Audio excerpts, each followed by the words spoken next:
Policía miente para condenar a un adolescente negro, pero su defensa sorprende a toda la sala. Fue un martes cualquiera, entre clase y clase, cuando conoció a Tomás, un chico nuevo, recién llegado al colegio, con cara de perdido y los auriculares a todo volumen. Ramón vio en él un reflejo de lo que había sido, alguien tratando de encontrarse a sí mismo. Bastó un comentario sobre el juego al que Tomás estaba jugando en su móvil y en cuestión de minutos, la conversación se convirtió en una conexión. No tardaron en reírse juntos, compartir historias, hablar de fútbol, tecnología, de la jerga que solo entienden los adolescentes, como si fueran amigos desde hacía años. La amistad creció rápidamente, como un árbol que encuentra tierra fértil después de la sequía. Empezaron a compartir la merienda, a intercambiar ideas sobre los deberes, a salir de clase y a caminar juntos hasta la puerta. Y, como es natural a esa edad, llegaron al punto en que querían visitar la casa del otro. Tomás fue el primero en visitar la casa de Ramón. Le encantó la comida de la señora Raiza, la simpatía de Ernesto y la modesta videoconsola, llena de juegos con los que pasaban horas jugando. Allí, Tomás sintió algo extraño, comodidad. Se sintió como en casa, aunque no fuera la suya. Unas semanas más tarde, le tocó a Ramón conocer la casa de Tomás. Estaba emocionado, se peinó, se puso su mejor camiseta y llegó con ese entusiasmo tímido de quien solo quiere ser bien recibido. Pero al cruzar la puerta, no sintió la misma calidez que había ofrecido. Sintió el aire helado del juicio, los ojos entrecerrados de alguien que no te escucha, solo te observa con desconfianza. Mark, el padre de Tomás, lo miró como si cada paso de Ramón dentro de la casa fuera un error. No hubo gritos, no hubo palabras ofensivas, pero había un tipo de silencio que grita por dentro, el tipo de mirada que marca. Mark no lo disimulaba. Llevaba en su pecho una convicción racista que no necesitaba ser expresada en voz alta para ser percibida. Toleraba la presencia de Ramón por insistencia de su hijo, pero cada vez que el niño iba a esa casa, él se hacía presente como una sombra. Se sentaba en el sofá, con los ojos fijos en la puerta de la habitación donde los niños jugaban a los videojuegos. A veces se levantaba sin motivo, caminaba por los pasillos, como si estuviera al acecho. Ramón fingía no darse cuenta, pero se daba cuenta, y aún así, seguía yendo, por la amistad con Tomás, por el cariño sincero que existía entre ellos, porque en el corazón de Ramón aún había espacio para creer que los prejuicios podían vencerse con la convivencia. En la inocencia de sus 16 años, Ramón aún no sabía el tamaño del muro invisible que lo rodeaba. No imaginaba que, para algunos, el simple hecho de existir ya era una afrenta. Pero él seguía firme, sonriendo, viviendo, tratando de demostrar que podía estar allí como cualquier otro chico. Esa amistad, simple y pura, era la semilla de algo más grande, algo que nadie podía prever todavía, porque lo que parecía solo una historia de dos amigos jugando a la videoconsola estaba a punto de convertirse en una batalla cruel, en la que los errores de los adultos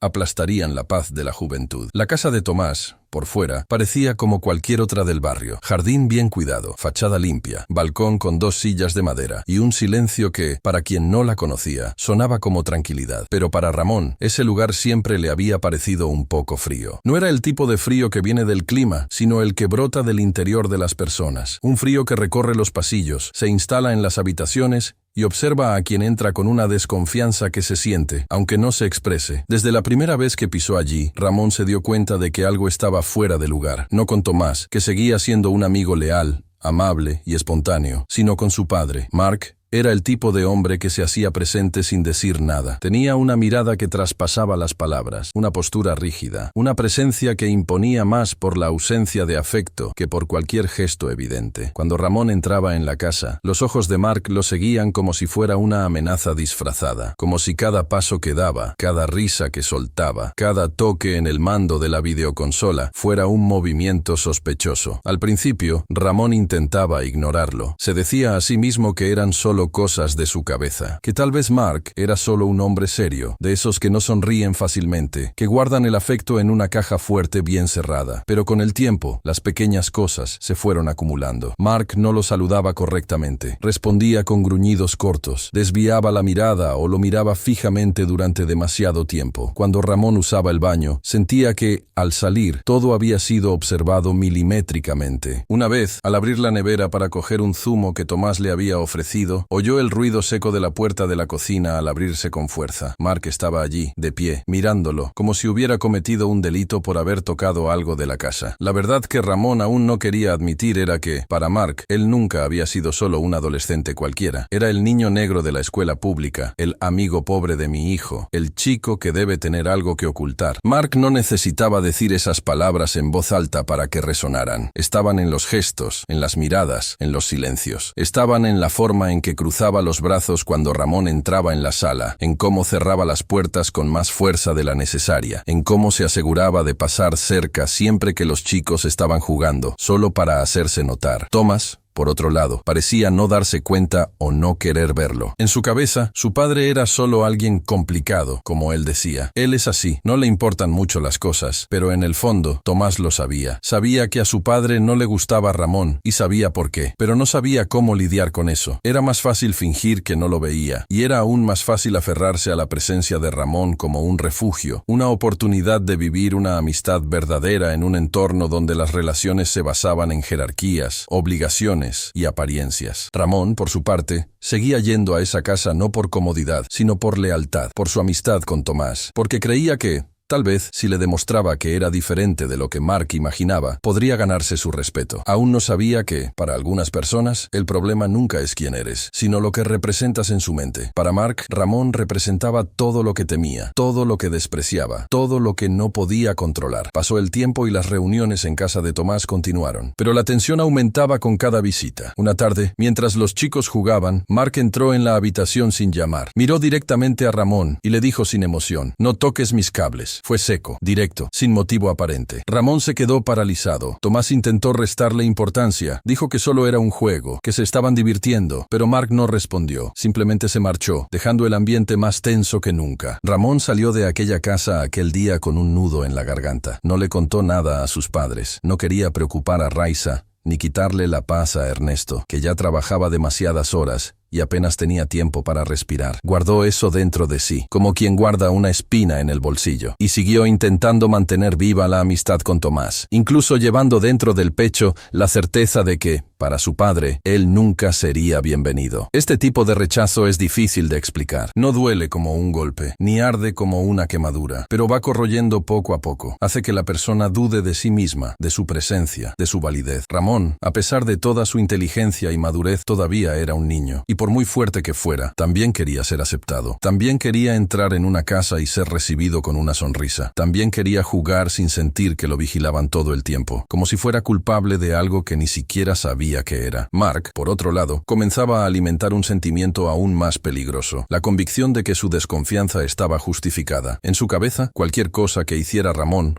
por pequeña que fuera, era una prueba de lo que ya creía. Y cuando alguien cree ciegamente en un prejuicio, la realidad se convierte en un campo minado donde cualquier paso sirve como detonante para el juicio. Lo que ninguno de los dos sabía en ese momento era que esa mirada de desconfianza sería la chispa de una tragedia en la que la verdad se distorsionaría, en la que la inocencia se pondría en duda y en la que la amistad que había nacido de algo tan puro tendría que luchar contra un sistema corrompido por la ignorancia y el poder. La casa de Tomás, aparentemente tranquila, ocultaba el comienzo de una tormenta, y todo comenzó allí, con una mirada. Una mirada pesada, vieja, contaminada, una mirada que no podía ver a Ramón como un niño, sino solo como un riesgo. Y esa visión distorsionada, alimentada por el miedo, el odio y la arrogancia, pronto se convertiría en el hilo que tiraría del resto de la historia. Y Ramón todavía creía que podía cambiar esa mirada con amabilidad. No sabía que la lucha que se avecinaba exigiría más que amabilidad. Exigiría valor, dolor, pérdidas y una fuerza que solo quien ha sido desacreditado tantas veces es capaz de encontrar. La noche en que todo se desmoronó comenzó como cualquier otra. El cielo estaba cubierto de densas nubes, el viento soplaba lentamente y reinaba el silencio típico de los barrios que aún se enorgullecían de su tranquilidad. Dentro de la casa, Mark cenaba con su familia. Había poca conversación, las palabras eran medidas. Tomás comía en silencio, todavía riéndose por dentro de las partidas de videojuegos que había jugado con Ramón más temprano. Raisa había preparado un pastel para cenar en casa de los padres de Ramón, y Ramón volvía a casa con los ojos cansados cansados, pero con el corazón ligero, todavía tratando de creer que podía transformar la mirada hostil de Mark con perseverancia. Pero esa misma noche, algo sucedió que lo cambiaría todo. A las 3 de la madrugada, Mark se despertó con el sonido de la alarma del garaje. Se levantó de un salto, todavía aturdido por el sueño, y bajó las escaleras como si esperara encontrar el fin del mundo al otro lado de la puerta. Al llegar al garaje, la puerta estaba abierta de par en par, y el espacio donde antes descansaba su brillante Mercedes AMG era ahora un vacío seco y cortante. La ausencia del coche fue como un puñetazo en el orgullo. Ese Mercedes era más que un vehículo. Era un símbolo de estatus, de poder, de la imagen que Mark cultivaba con tanto celo ante la ciudad. Era un trofeo, y ahora había desaparecido. Llamaron a la policía de inmediato. La calle se despertó lentamente, con vecinos asomándose por las ventanas y puertas, cuchicheando entre ellos, observando a Mark caminar en círculos, hablando en voz alta, gesticulando, señalando la calle, las cámaras, la puerta. Pero nada parecía tener sentido. La cámara de seguridad había fallado precisamente esa madrugada, y ningún vecino había visto nada fuera de lo normal. Para Mark, eso no era una coincidencia, era un plan. Y dentro de su cabeza, el rompecabezas comenzó a armarse con piezas que no pertenecían a la realidad, sino al prejuicio que llevaba en el pecho desde hacía años. A la mañana siguiente, Mark apenas tocó la comida. Estaba inquieto, amargado. Tomás observaba a su padre con cuidado, tratando de entender qué se escondía detrás de esa mirada inflamada. Hasta que, sin previo aviso, Mark golpeó la mesa con fuerza y dijo: «Fue ese chico». Tomás frunció el ceño. «¿Qué chico?». Y Mark respondió con fría convicción: «Tu amiguito, ese tal Ramón. Apuesto a que le ha dicho a su padre que tenemos un coche caro. Apuesto a que ha venido aquí solo para eso, para espiar». Las palabras de Mark entraron en la habitación como una tormenta.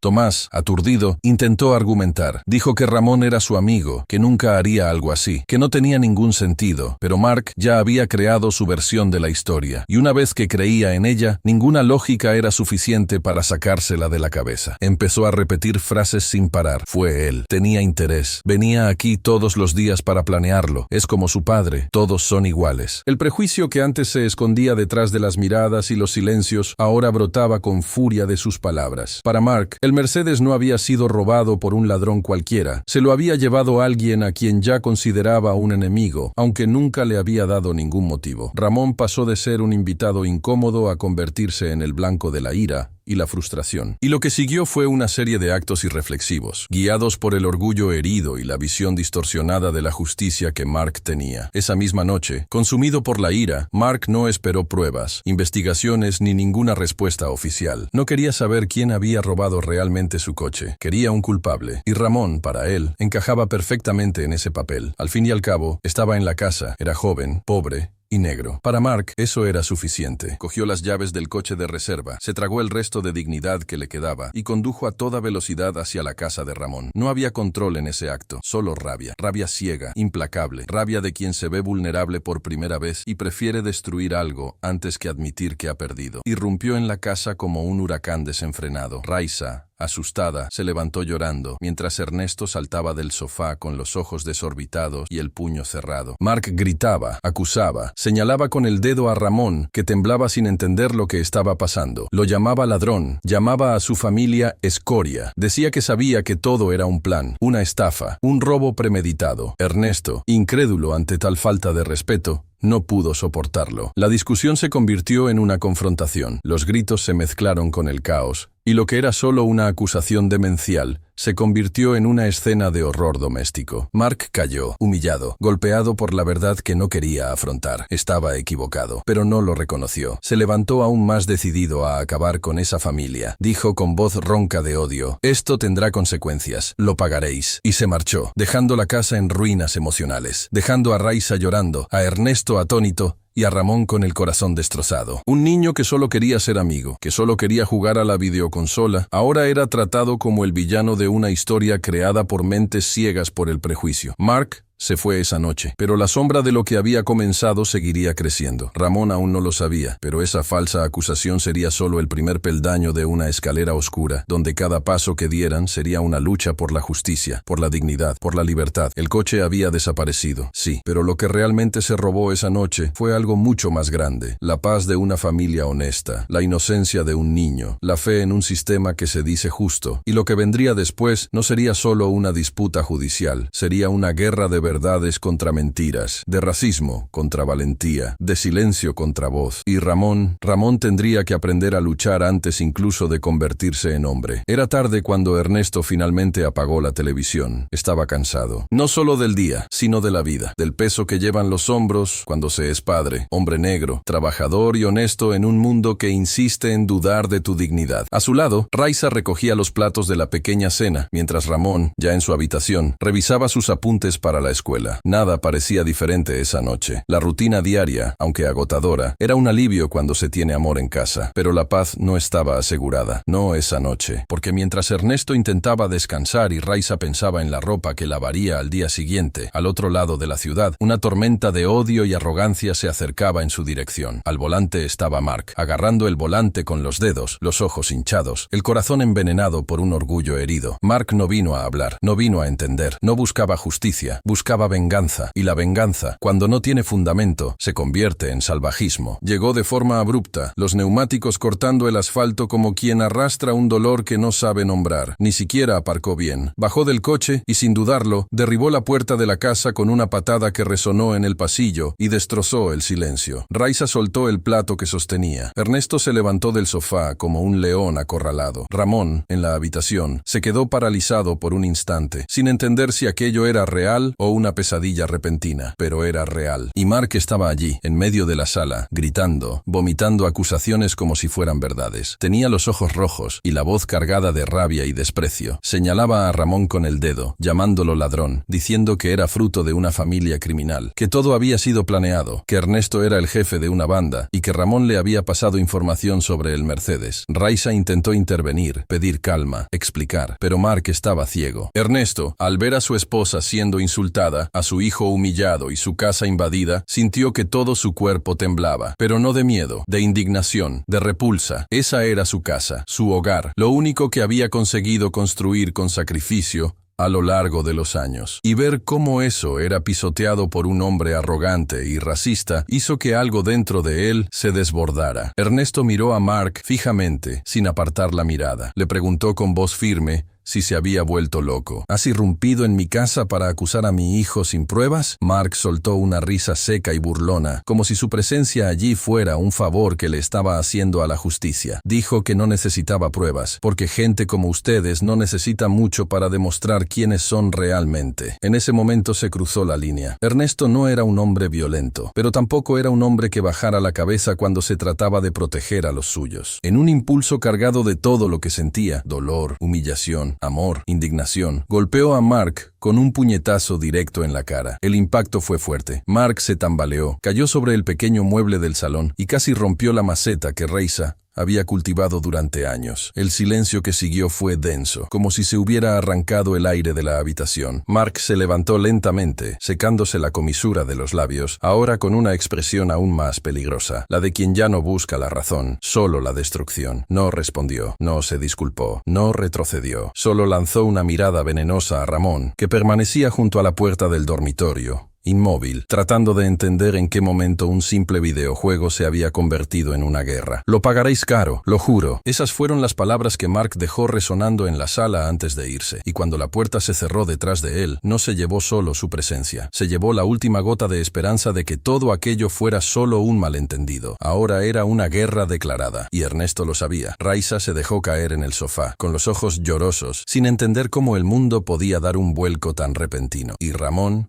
estaba allí, viendo a su padre, que siempre había sido su refugio, perder la calma, viendo a su madre, tan fuerte, derrumbarse, y comprendiendo por primera vez plenamente que a veces el mal no necesita motivo, solo necesita a alguien dispuesto a creer en él. Esa noche nadie durmió. El reloj avanzaba lentamente, el miedo se apoderó de todos los rincones de la casa. La ventana quedó entreabierta, no por descuido, sino como un intento inconsciente de dejar escapar un poco de aire. Ramón pensaba en las palabras de Mark, en la forma en que lo decía todo con tanta tanta certeza, como si tuviera derecho a decidir quién es culpable solo por el color de su piel, por su dirección, por su apellido. Ernesto, por su parte, se sentó a la mesa de la cocina. Se quedó allí, quieto, mirándose las manos, reflexionando si había hecho bien en defenderse. Pero en el fondo lo sabía. No se trataba solo de un puñetazo. Se trataba de años tragándose humillaciones disfrazadas, puertas cerradas, oportunidades negadas, miradas de desprecio. Se trataba de proteger lo poco que tenía contra un hombre que creía que podía todo. La invasión de Mark no fue solo física, fue un ataque directo a la dignidad de toda una familia. Y lo que vendría después dejaría cicatrices mucho más profundas de lo que aquella noche parecía presagiar. Esa noche, Ramón comprendió que a veces el mal entra por la puerta no porque esté abierta, sino porque cree que puede. Y cuando cree que puede, pisa, acusa, destruye y se va como si fuera el dueño de la verdad. Pero esa misma noche también nació algo, la certeza de que nadie allí bajaría la cabeza. Después de salir de la casa de Ernesto esa noche, Mark no regresó solo con heridas en la cara. Regresó con el orgullo herido, con el ego inflamado de un hombre acostumbrado a no ser desafiado nunca. Condujo por las calles oscuras de la ciudad sin rumbo fijo, con los pensamientos chocando dentro de su cabeza, como coches en un cruce sin semáforos. El motor del coche rugía, pero no más que la tormenta que se arremolinaba en su interior.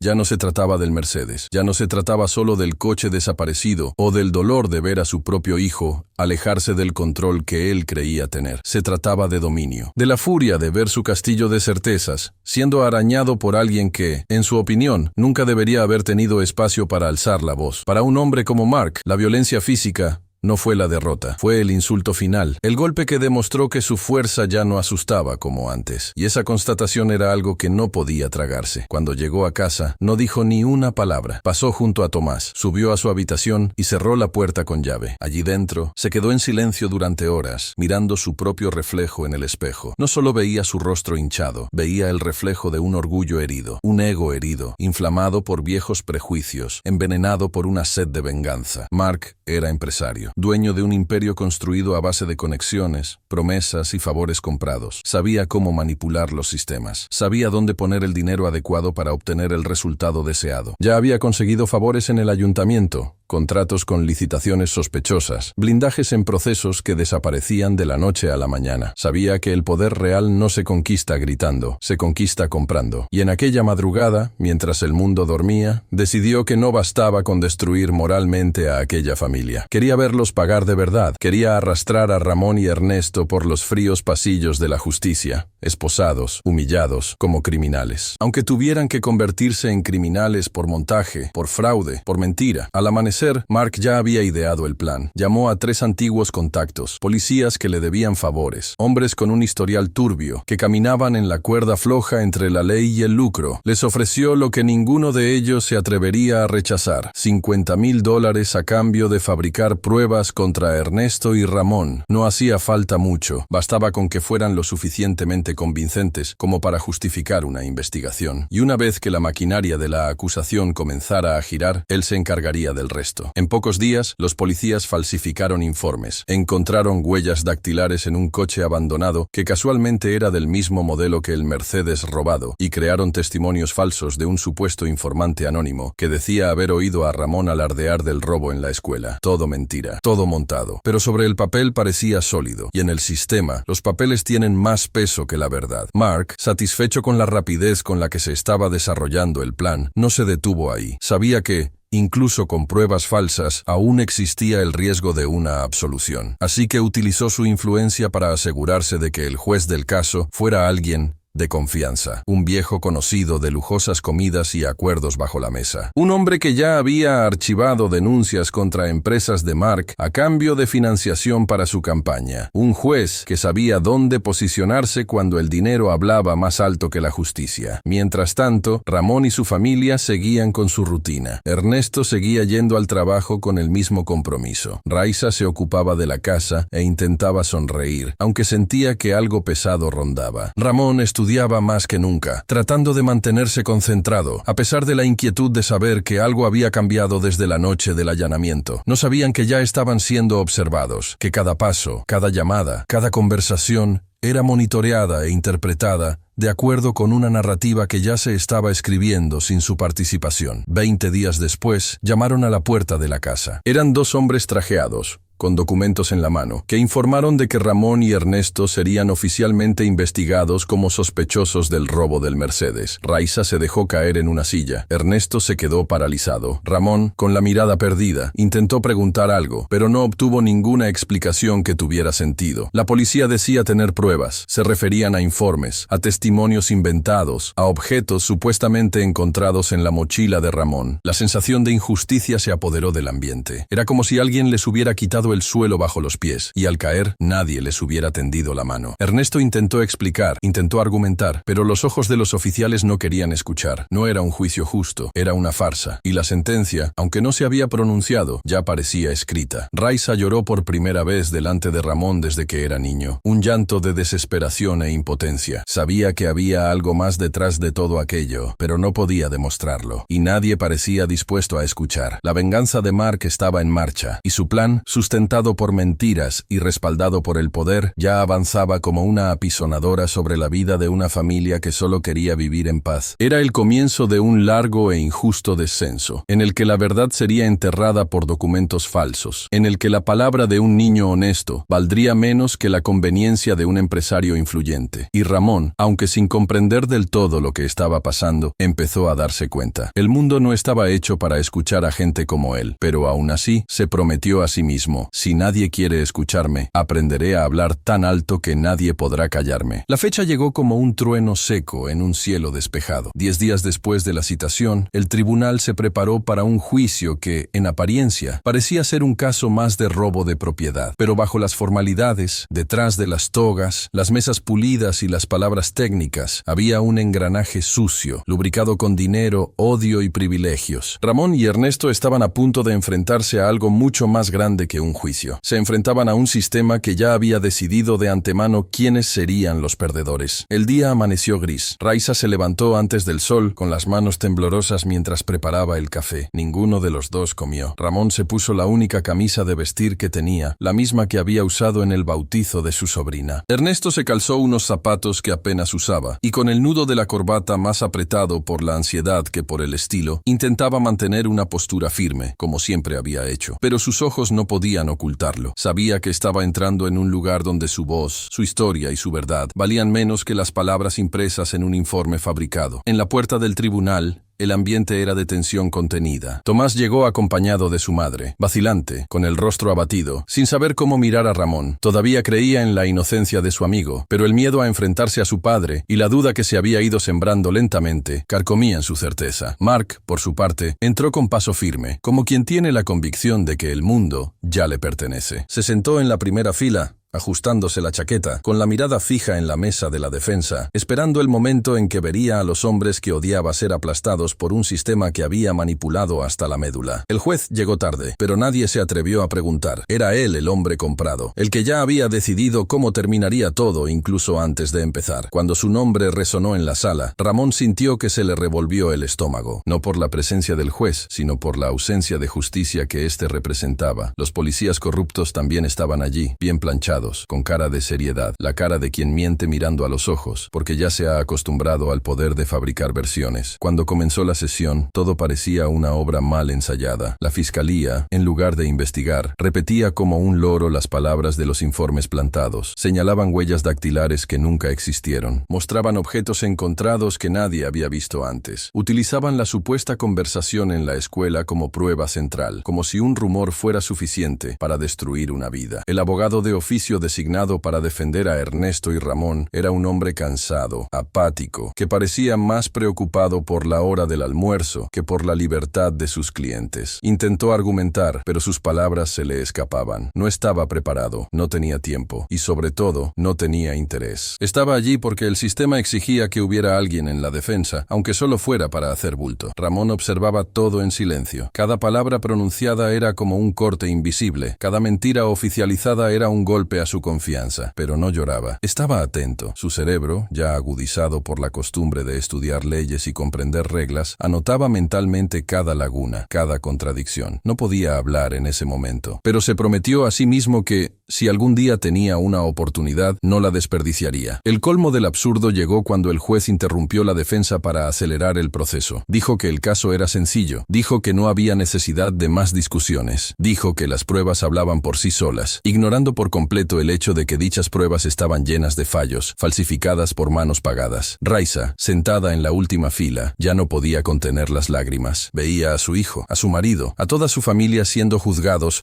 no por lo que habían hecho, sino por lo que representaban para aquellos hombres fríos, la excepción que se negaban a aceptar. Sentía en el pecho un dolor que no tenía nombre. No era solo miedo, era impotencia, era saber que la verdad podía gritar dentro de su corazón, pero nunca sería escuchada allí, en ese lugar donde ya se habían tapado los oídos antes incluso de escucharla. Y entonces llegó el veredicto. Ramón y Ernesto, culpables, condenados a 5 años de prisión cada uno. Además, una multa de $20,000 impuesta a Ernesto por agredir a Mark durante la invasión. Mark no disimulaba su satisfacción. Cerró los ojos por un instante como quien saborea una victoria. Pero lo que no sabía, lo que nadie allí sabía, era que ese momento de gloria llevaba consigo una semilla que crecería, que rompería el hormigón de la mentira y que tarde o temprano demostraría que la injusticia no siempre vence. Ramón se lo llevaron esposado. No lloró, pero sus ojos lo decían todo. No estaba derrotado, estaba decidido. Dentro de él se había encendido un fuego. No era un fuego de odio, era un fuego de propósito, la idea de que aquello no terminaría allí, la certeza de que, incluso con todas las puertas cerradas, encontraría una rendija, y por esa rendija pasaría. Ernesto caminaba junto a su hijo, también esposado, rígido, duro, pero no quebrado. Miró a Raiza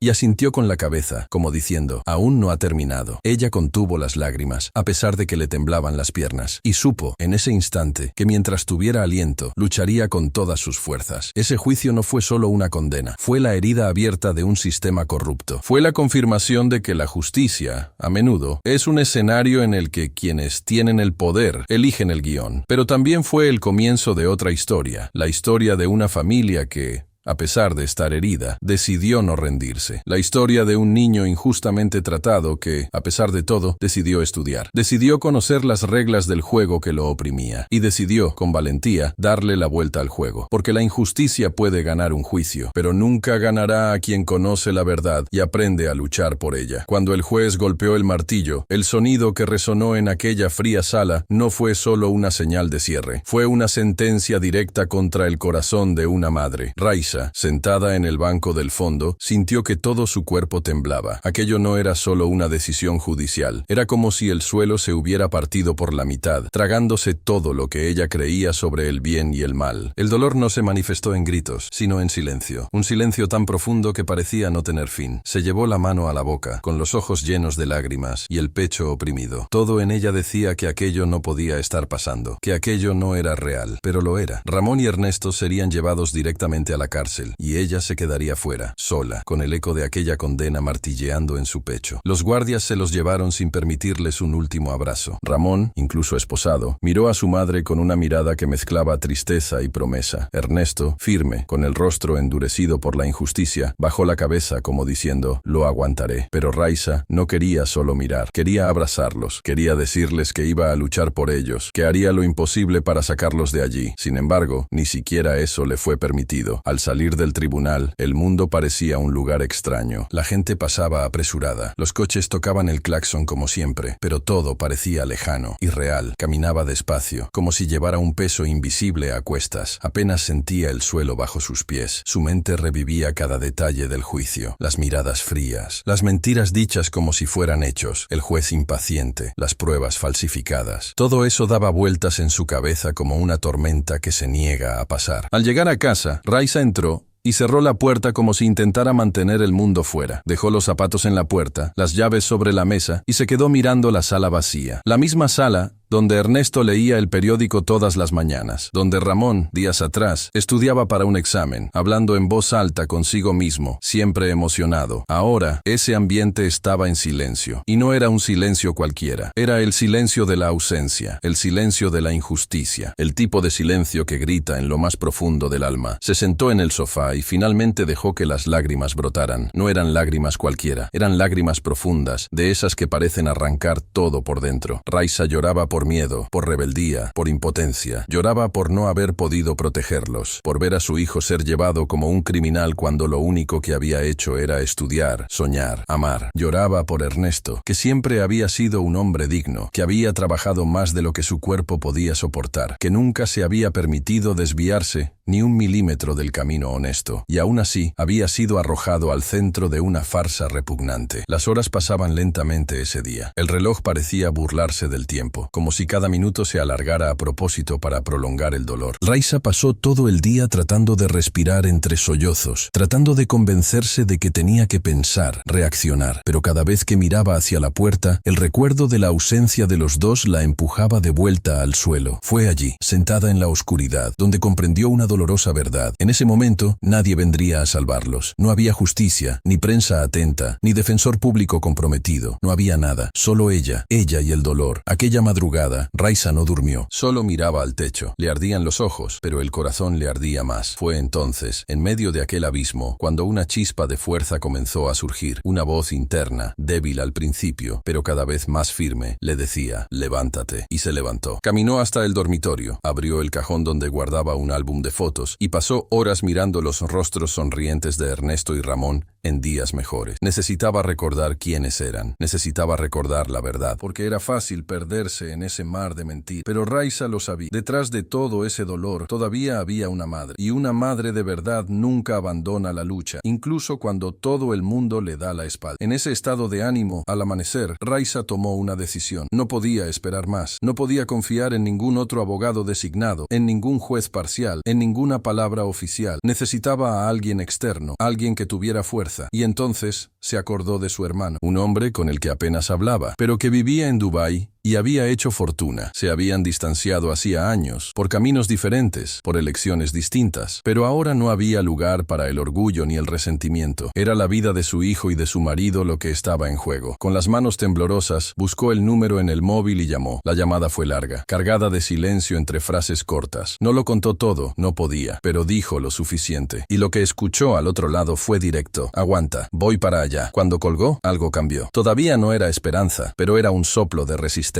Raiza sabía que aún le esperaban largas noches, que el miedo seguiría llamando a su puerta, que las calles seguirían llenas de miradas torcidas. Pero en ese momento, algo se encendió dentro de ella. La convicción de que, por muy sucio que fuera el sistema, ella tenía algo que nadie podía robarle: la verdad, el amor por su familia y la determinación de llegar hasta el final. El grito de una madre puede no ser escuchado por todos, pero cuando proviene de un corazón roto y al mismo tiempo lleno de lucha, atraviesa las paredes y se transforma en fuerza, en acción, en valentía. Y Raiza solo estaba empezando. Aquella mañana parecía igual a las demás. El cielo seguía opaco, como si reflejara el mismo luto que invadía el pecho de Raiza. Pero dentro de ella, algo ya era diferente. El dolor seguía ahí, vivo, latente. Pero ahora también había un objetivo, una meta, un propósito que comenzó a tomar forma la madrugada anterior, cuando finalmente decidió que no podía esperar más a que la justicia llegara de donde nunca había llegado. Si el mundo exterior le había dado la espalda a su familia, ella buscaría apoyo en otro rincón del mundo, en otra zona horaria, en otro corazón. No había hablado con su hermano en casi 4 años. El último contacto había sido frío, distante, durante la pandemia. Él, que ya vivía en Dubái, sumergido en el mundo de los negocios, se había alejado de la sencillez de la vida que había dejado atrás. Pero a pesar de la distancia y el rencor, siempre le había hecho una única promesa: si algún día me necesitas de verdad, llámame. Y ese día había llegado. Raiza sabía que ahora no podía permitirse el lujo del orgullo. La vida de su hijo estaba en juego, también el destino de su marido, así que llamó. Y lo que parecía imposible comenzó a hacerse realidad. Al otro lado del océano, al otro lado de la vida, su hermano contestó. La conversación fue breve, pero cada palabra tenía un peso que solo quien vive el dolor de otro sin estar presente puede sentir. No preguntó si era cierto, no preguntó detalles, solo sintió. El tono de voz de Raiza bastaba para saber que había pasado algo algo grave. Y antes de que ella pudiera suplicarle, él le dijo que iría, sin promesas vacías, sin protocolos, solo con la certeza de que era hora de reconectarse con su hermana y hacer todo lo que estuviera a su alcance para salvar lo que aún se pudiera salvar. 2 días después, el avión privado aterrizaba en suelo estadounidense. Era un hombre de negocios, acostumbrado a reuniones lujosas, a cifras con más dígitos que nombres. Pero en ese momento era solo un hermano, un tío, un hombre que, a pesar de la distancia, aún recordaba los días en que llevaba a Ramón en brazos, aún recordaba a su padre, un hombre justo, y a su madre, que les enseñó que la familia era algo sagrado, incluso cuando las palabras se agotan. Cuando llegó a la casa de Raiza, no fue recibido con una fiesta, sino con un abrazo cargado de todo lo que no se había dicho en los últimos años. Ella se derrumbó en sus brazos. Lloró como quien finalmente encuentra refugio después de muchos días de tormenta, y él lo entendió. Lo entendió sin necesidad de explicaciones. Se sentaron en la cocina, tomaron un café fuerte y caliente como en los viejos tiempos, y entre una pausa y otra, ella lo contó todo, con calma, con dolor, con dignidad, sin exagerar, sin distorsionar, solo la verdad. Y esa verdad lo indignó profundamente. Al día siguiente, la primera medida fue contratarlo, no a cualquier abogado, sino a uno de los nombres más respetados en derecho penal del país. Un hombre conocido por defender causas difíciles, por dar la vuelta a procesos considerados perdidos y por no doblegarse nunca ante el poder económico o político. El abogado llegó con una postura firme, pero con una mirada acogedora. Lo escuchó todo, estudió cada documento y en poco tiempo se dio cuenta de que ese juicio no solo era erróneo, sino que era una vergüenza jurídica. Reunió a su equipo, pidió copias de todos los autos, revisó vídeos, declaraciones, informes. Lo que encontró fue un auténtico teatro montado por el Estado, una sucesión de abusos procesales, pruebas endebles y plazos incumplidos. El juicio se había apresurado de forma grotesca, sin respetar los trámites básicos de la justicia. Testigos contradictorios, pruebas dudosas, juez parcial. No se trataba solo de un error, era un escándalo, y él sabía exactamente por dónde atacar. De manera estratégica, presentó una solicitud de anulación del juicio, alegando vulneración de la defensa, conducción coercitiva ilegal y abuso de autoridad. Adjuntó a la solicitud un análisis técnico detallado que demostraba que el juez responsable había llevado el proceso con clara parcialidad. Alegó con precisión y base legal que ese juicio nunca debería haber tenido lugar de esa manera y que la única salida justa era anularlo todo y permitir un nuevo juicio, con otro juez y con todas las garantías previstas por la ley. Raiza, junto a su hermano, observaba todo con el corazón dividido entre el miedo y la esperanza. Era difícil creer que algo bueno pudiera salir de allí, después de todo lo que había pasado. Pero el abogado se mantenía firme, confiado, sin arrogancia, sabía dónde pisaba y, lo más importante, creía en Ramón, no porque lo conociera, sino porque la verdad del caso saltaba a la vista de cualquiera que quisiera verla. Tras varias semanas de lucha entre bastidores, llegó la respuesta. El tribunal reconoció los errores procesales, anuló el juicio anterior, la sentencia fue borrada. Ramón y Ernesto serían llevados de nuevo a juicio, esta vez con un nuevo juez y un nuevo proceso, rehecho desde el principio, con todas las garantías exigidas por la ley. Aún no se había hecho justicia, pero la oportunidad de luchar de forma justa, eso sí, ahora existía. Cuando Raiza se enteró de la decisión, volvió a llorar, pero esta vez eran lágrimas diferentes. No eran lágrimas de dolor, eran lágrimas de quien ve una pequeña luz al final de un túnel que parecía no tener salida. Agradeció a su hermano con la mirada, con un abrazo, con el alma, y él, aún emocionado, solo dijo: ahora les toca a ellos. La ayuda que llegó del desierto no solo trajo dinero o recursos, trajo esperanza, trajo humanidad, trajo el recuerdo de que incluso cuando el mundo parece derrumbarse, todavía existen lazos que resisten al tiempo, a la distancia y al silencio. Y fue ese lazo, ese gesto, ese puente entre hermanos lo que reavivó la posibilidad de justicia para Ramón. El niño, ahora más fuerte, más consciente, estaba a punto de tener su oportunidad y no la dejaría escapar. El anuncio oficial de la anulación del juicio no vino acompañado de fanfarria ni de ningún atisbo de reconocimiento de los errores cometidos. Llegó a través de un comunicado frío, impreso en papel con membrete, leído con voz neutra por una funcionaria del tribunal. Pero para Raiza,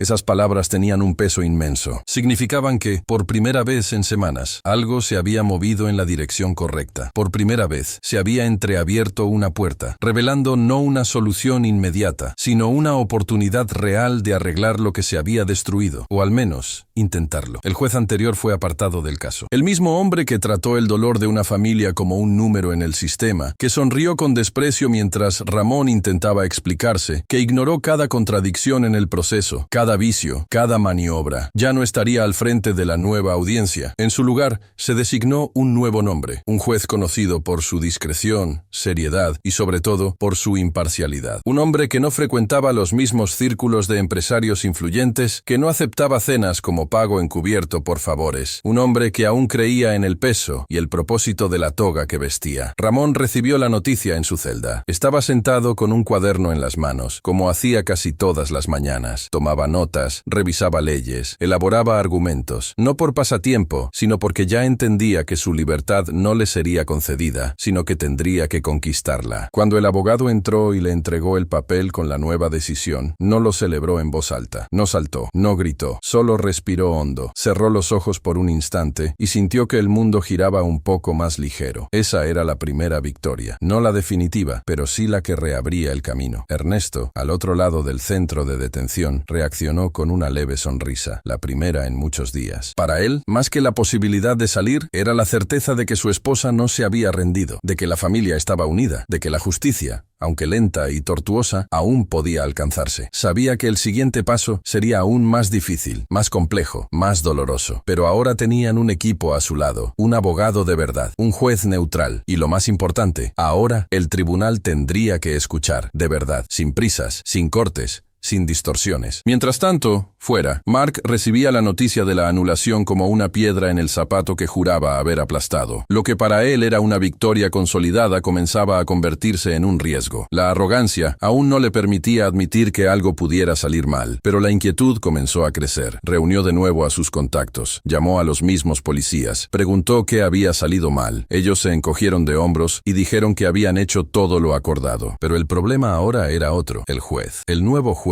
no formaba parte de la red de favores. No había forma de comprarlo ni de presionarlo, y eso, para Mark, era inaceptable. Por parte de la familia de Ramón, la situación era diferente. El abogado organizaba los archivos, construía una sólida línea de defensa, reunía a especialistas, pero, sobre todo, escuchaba a Ramón. Por primera vez, alguien se sentaba con él para escucharle, no como acusado, sino como ciudadano, como alguien que tenía mucho más que decir de lo que la justicia le había permitido anteriormente. Y lo que escuchó le impresionó profundamente. Ramón hablaba con la claridad de quien ha vivido en carne propia las fallas del sistema, con la firmeza de quien ha tenido que madurar antes de tiempo, y con la inteligencia de alguien que, incluso en medio del dolor, decidió transformar la desesperación en conocimiento. Conocía cada detalle del proceso, cada fecha, cada omisión, cada absurdo jurídico. Era como si, en medio del caos, hubiera encontrado lo único que podía controlar, su propia mente. El abogado, a pesar de su experiencia, permaneció en silencio durante largos minutos después de escucharlo. Y entonces, con un ligero gesto dijo: «Vas a hablar. En el nuevo juicio se te escuchará». A medida que pasaban los días, la tensión aumentaba. Raisa, a pesar del miedo constante, comenzaba a sentir algo diferente dentro de sí. Era como si el amor que sentía por su familia, sumado a la fe silenciosa y la ayuda que había llegado desde lejos, estuvieran formando un muro invisible contra todo lo que intentaba aplastarlos. Empezó a frecuentar el despacho del abogado, a revisar documentos, a participar activamente en los preparativos. Ya no era solo la madre que lloraba en el sofá, ahora era una aliada en la lucha.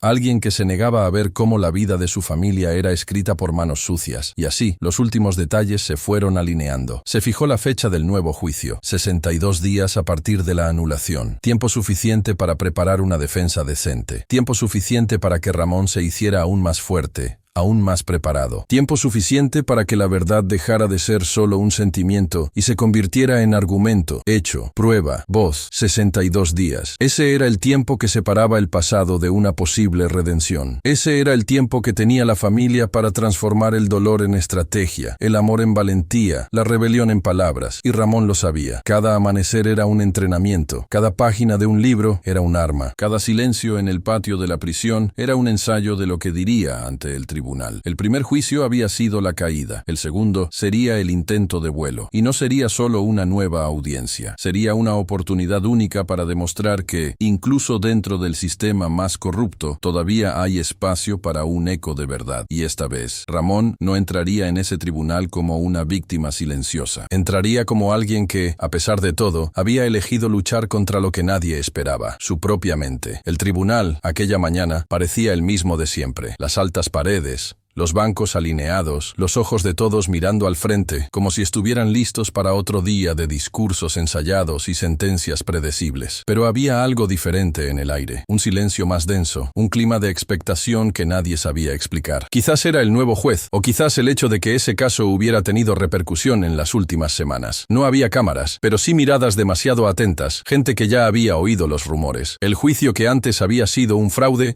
ahora tenía una nueva oportunidad, y un chico que, según decían, no era común. Ramón entró en la sala con paso firme. A su lado, el abogado organizaba las carpetas, pero quien lo observaba con atención se daba cuenta de que no era solo él quien llevaba la defensa. Ramón sabía exactamente dónde estaba, sabía lo que tenía que hacer. Sus ojos lo analizaban todo, los papeles, el juez, los jurados. Había serenidad, pero también algo que pocos esperaban ver en ese joven de 16 años. Una confianza que no provenía de la arrogancia, sino de la preparación. Su madre, sentada en el banco más cercano a la pared, tenía en los ojos una mezcla de orgullo y ansiedad. Para ella, ver a su hijo de pie, con la cabeza alta, después de todo lo que habían pasado, ya era una victoria. Pero sabía que él no estaba allí solo para resistir. Estaba allí para cambiar el juego. Ernesto, a su lado, mantenía los brazos cruzados y la mirada fija. El tiempo en prisión le había quitado un poco de su alegría, pero no la fe en el hijo que había criado con tanto esfuerzo. Cuando llegó el juez, la audiencia comenzó de manera protocolaria. El fiscal comenzó presentando las mismas pruebas, los mismos testigos falsos, los mismos argumentos. Hablaba con la seguridad de quien cree que el poder de su cargo es suficiente para convencer. Mostraba documentos impresos, leía informes técnicos y hablaba como si la verdad estuviera de su lado, ignorando que, esta vez, la defensa no era la misma. Al final de su discurso, miró al juez con la certeza de quien espera un gesto afirmativo. Pero no hubo aplausos, solo un silencio incómodo que presagiaba algo inusual. Entonces, el abogado de Ramón se levantó, pero antes de que pudiera comenzar, Ramón le tocó discretamente el brazo. Pidió la palabra. El abogado lo miró, dudó un segundo, y luego asintió. El juez frunció el ceño. ¿Quiere hablar por sí mismo? Ramón asintió con calma. Sí, su señoría. Con todo el respeto hacia mi abogado, le pido que me permita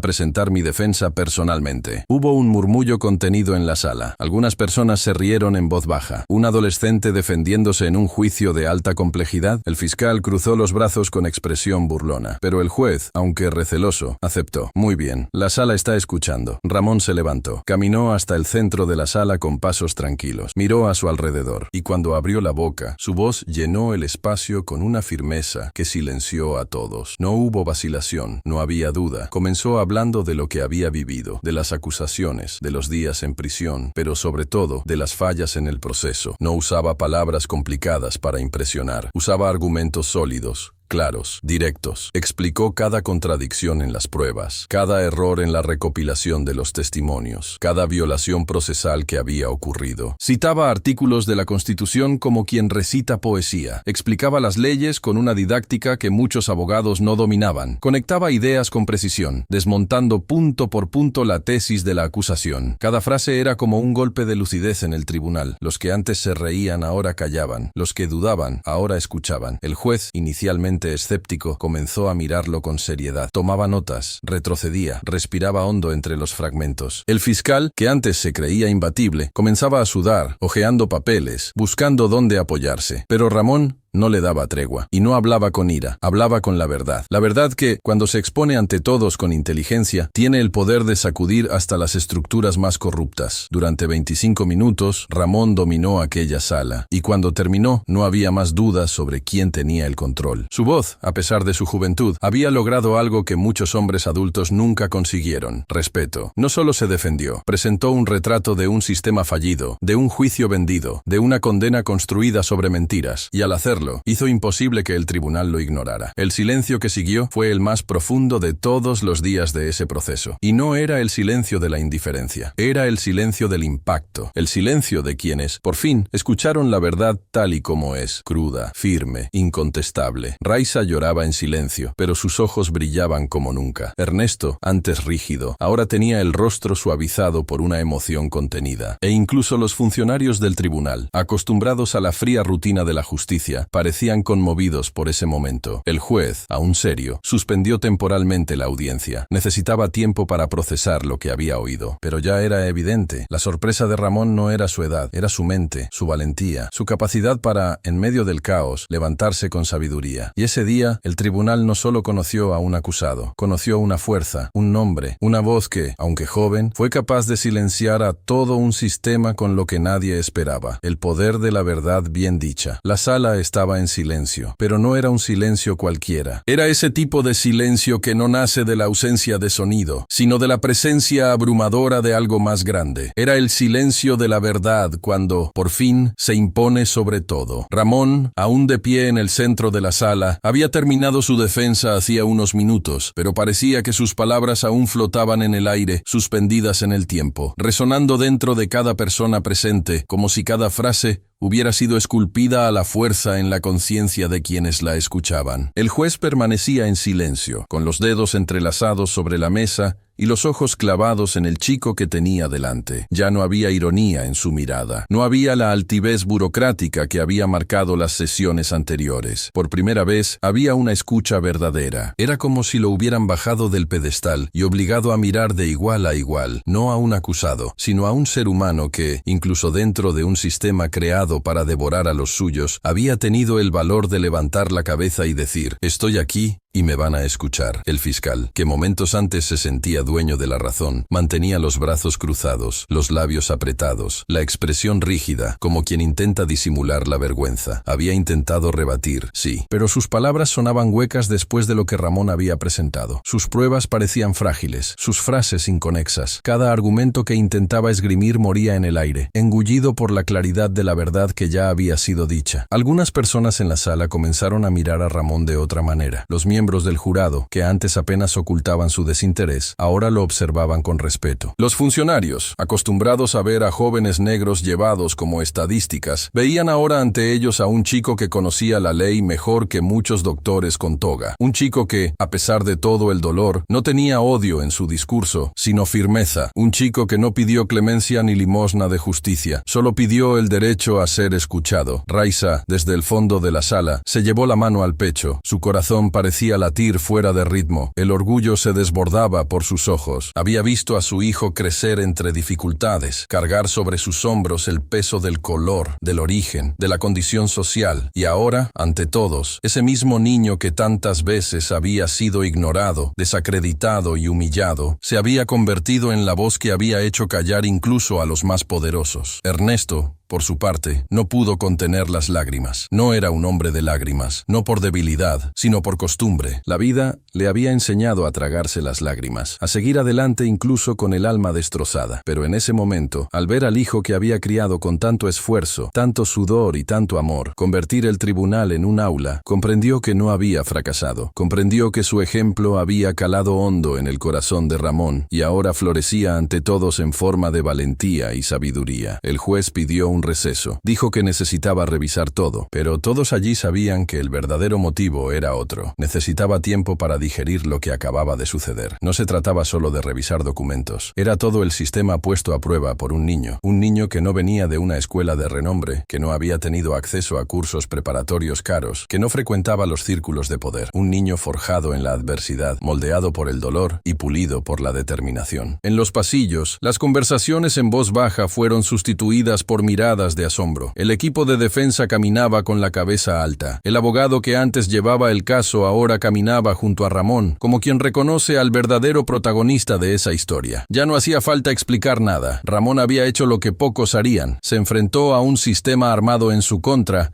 y ganó el primer asalto con argumentos, no con gritos, con inteligencia. No con fuerza. Mark, al enterarse de la repercusión de las palabras de Ramón, se inquietó. Por primera vez, sintió que el control se le escapaba entre los dedos. Las sonrisas confiadas habían desaparecido. Esa certeza ciega de que todo estaba bajo su control daba paso ahora a algo que no conocía bien, la duda. Ramón ya no era solo el chico acusado, ahora era el nombre en el centro de un giro inesperado. El juez regresó tras el descanso. Su semblante era otro, más serio, más pesado. No anunció ninguna decisión, pero comunicó que el juicio continuaría al día siguiente. Dijo que necesitaba revisar no solo las pruebas, sino también los fundamentos. Para los presentes, eso ya era una señal. El muro comenzaba a resquebrajarse. Ramón salió del tribunal en medio de un silencio reverente. No hubo aplausos ni conmoción, pero tampoco hubo desprecio. Por primera vez fue mirado como alguien que merece ser escuchado. Cada paso hasta la puerta fue acompañado por miradas fijas, por pensamientos que giraban en torno a la misma pregunta. ¿Cómo es posible que nadie viera antes quién era? Esa noche, en su celda, Ramón durmió con el corazón tranquilo, no porque todo estuviera resuelto, sino porque había conseguido lo más importante. Había hecho que el mundo se detuviera para escuchar su voz. Y eso, para alguien que siempre había sido silenciado, era el primer paso hacia la libertad. La sala del tribunal nunca volvió a ser la misma, porque una vez que la verdad se dice con valentía, ya no se puede borrar. Y el niño que silenció el tribunal solo estaba empezando a hablar. El día amaneció con un aire diferente. Las calles parecían más silenciosas, el cielo más limpio. Era como si la propia ciudad contuviera la respiración, esperando el desenlace de una historia que ya no era solo de una familia, sino de todos aquellos que, en algún momento de su vida, habían sido silenciados, ignorados, subestimados. Dentro de la sala del tribunal, el ambiente era tenso. Todos sabían que ese día el juez dictaría sentencia. Era el punto final, o el punto de partida. Ramón entró con el rostro sereno, no por ingenuidad, sino por convicción. Sabía lo que había hecho, sabía lo que había dicho, sabía lo que representaba en ese momento. A su lado, Ernesto caminaba con la firmeza de quien nunca ha dejado que el dolor lo doblegue. No sabían lo que vendría, pero tenían la certeza de que lo habían dado todo. Cada palabra, cada documento, cada gesto estaba impulsado por una única fuerza, la verdad. En la sala, Raiza se sentó con las manos entrelazadas en el regazo, como quien reza en silencio. Su hermano, que había venido desde lejos, permanecía a su lado, tenso, pero confiado. El abogado organizaba sus papeles con estudiada tranquilidad, y al otro lado, Mark no ocultaba su incomodidad. Su expresión, antes altiva, ahora mostraba trazas de ansiedad. El juego que controlaba con facilidad se le estaba escapando de las manos. El plan, tan bien orquestado, ahora parecía frágil ante la fuerza de un niño al que nunca había tomado en serio. Entró el juez. El silencio cayó como un pesado telón sobre todos. Se sentó, se ajustó las gafas y miró a la sala. Había algo en su mirada que no se había visto antes. Un respeto silencioso. Tal vez incluso el peso de la responsabilidad. Respiró hondo antes de hablar. No hizo ningún discurso, no utilizó palabras difíciles, simplemente fue directo, como quien entiende que, ante tanto dolor, no se debe prolongar el sufrimiento. Dijo que, tras un análisis detallado de todas las pruebas, testimonios y alegaciones presentadas, y especialmente tras escuchar la defensa de Ramón, el tribunal había concluido que las pruebas iniciales no solo eran frágiles, sino que estaban comprometidas. Dijo que se había identificado manipulación procesal, connivencia de agentes públicos y omisión de información por parte de la acusación, y por ello, basándose en la legislación vigente, declaró: Ramón y Ernesto quedaban libres, absueltos de todos los cargos. Por un segundo, nadie se movió. Era como si el tiempo se hubiera congelado. El juez continuó. Mark sería procesado por falsa acusación, fraude judicial y coacción indirecta. Sería multado con $150,000 por daños morales a la familia de Ramón. Y los policías implicados serían suspendidos hasta el final de la investigación interna, con riesgo de perder definitivamente sus puestos. Y entonces llegó el impacto. Raiza se llevó las manos a la cara y las lágrimas cayeron sin control. Ernesto bajó la cabeza, tratando de contener la emoción, pero no pudo. Ramón permaneció de pie, con la mirada fija en el juez. No sonrió, no celebró como alguien que gana un partido. Solo cerró los ojos por un instante y dejó que el aire saliera de sus pulmones como si estuviera exhalando meses de dolor acumulado. Aquel no era un día de celebración, era un día de reparación. Era el momento en que se restauraba la dignidad de una familia, ante los ojos de todos los que, hasta entonces, habían preferido juzgar por lo que veían, no por lo que sabían. Era la justicia dejando de ser solo una palabra lejana y volviendo a ser lo que siempre debería haber sido, el espacio donde la verdad tiene valor. Mark se levantó bruscamente. Salió de la sala visiblemente irritado, humillado, destrozado por dentro. Ya no había sonrisas sarcásticas, ya no había el escudo de la impunidad. Lo único que quedaba era el peso de las consecuencias y la certeza de que, al intentar destruir a una familia inocente, había revelado quién era realmente. Al salir del tribunal, Ramón fue recibido con un silencio respetuoso. No había multitudes, ni flashes, ni periodistas, pero los que estaban allí sabían que habían presenciado algo más grande que un juicio. Habían presenciado una lección. Una de esas raras ocasiones en las que la justicia, incluso después de haber cometido tantos errores, tiene la oportunidad de redimirse. Raiza abrazó a su hijo con fuerza, como si nunca fuera a soltarlo. Ernesto, en silencio, puso la mano sobre el hombro del niño. No se dijo ninguna palabra, y no era necesario, porque en ese momento, entre ellos, ya había algo más fuerte que las palabras. Había alivio, había orgullo, había amor. El camino a partir de ahí aún sería largo. El dolor no desaparecería de la noche a la mañana, pero ahora había tierra firme bajo sus pies. Había la certeza de que habían vencido, no con violencia, ni con odio, ni con desesperación. Habían vencido con la verdad, con valentía y con la voz de un niño que había aprendido a transformar su dolor en sabiduría. Esa jornada, la justicia volvió a tener nombre, y ese nombre se pronunció con respeto: Ramón. Fuera del tribunal, mientras Ramón era abrazado por su madre, su padre y el abogado que creyó en su voz, Mark caminaba por las escaleras con los puños cerrados, los hombros tensos y la mirada fija en el suelo. El mundo parecía haber dejado de girar para él. Era como si la realidad, de repente, le negara todo aquello que durante años